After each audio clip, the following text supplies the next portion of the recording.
چند مختصر ترین انداز میں ہم کچھ مقامات سورۃ الانبیاء سے لیتے ہیں۔ ایک انسانوں کو کا حساب ہو رہا ہے، یک لخت ایک مختلف تصور اس حیات انسانی سے متعلق۔ عقل اور اس کی فطرت تو بڑی دیر سے یہ گواہی دے رہی تھی کہ اتنی چھوٹی سی مختصر سی زندگی رہنے کے لیے تو نہیں ہے، تو کیا ہے؟ تو انبیاء نے کہا کہ یہ دراصل کسی اور زندگی کو پانے کے لیے ہے۔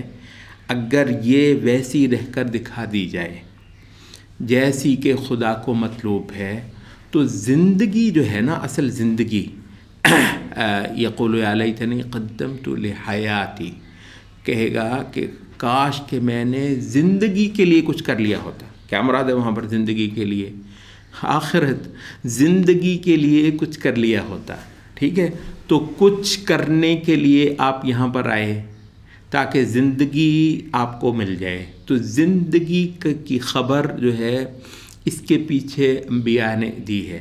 اقترب للناس حسابهم وهم فی، تو دراصل یہ نوعیت ہے اس جہان کی کہ یہ ہے اس لیے کہ یہاں خیر اور شر کے عمل سے گزر کر انسان ایک بار سرخ رو ہو کر دکھا دے، اور اس چیز کا نام ہے حساب۔ تو حساب ہونے کو ہے، اب یہ اتنی بڑی بات ہے کہ سوائے ان کی جو بہت بنیادی کو ضرورتیں ہیں، کھانا پینا، کچھ کمانا، کچھ اور، اس کے علاوہ تو یہ ہے کہ ان کا سارا رخ جو ہے خدا کو پوجنے اور اس کی تعظیم کرنے اور اس سے اس کا صحیح اصلی جہان مانگنے، اور مانگنے کا جو ذریعہ جو ہے وہ شرائع کی پیروی، تو یہ ہوتا۔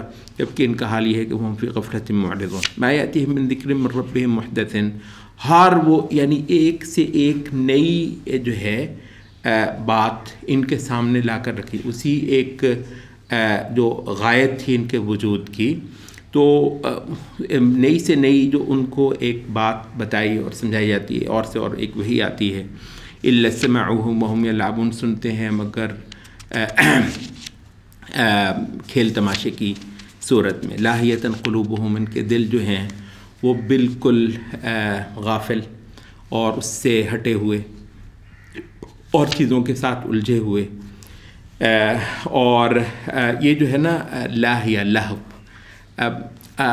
پوری اس دنیا کی حقیقت کو بھی لہو کہا گیا ہے۔ لہو کسے کہتے ہیں بھلا؟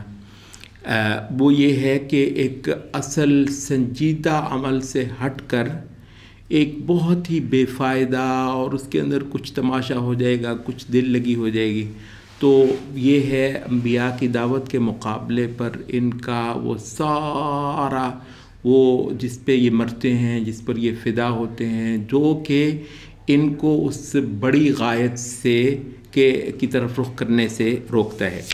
تو اس کے بعد پھر یہ اپنی سرگوشیوں میں محو ہیں۔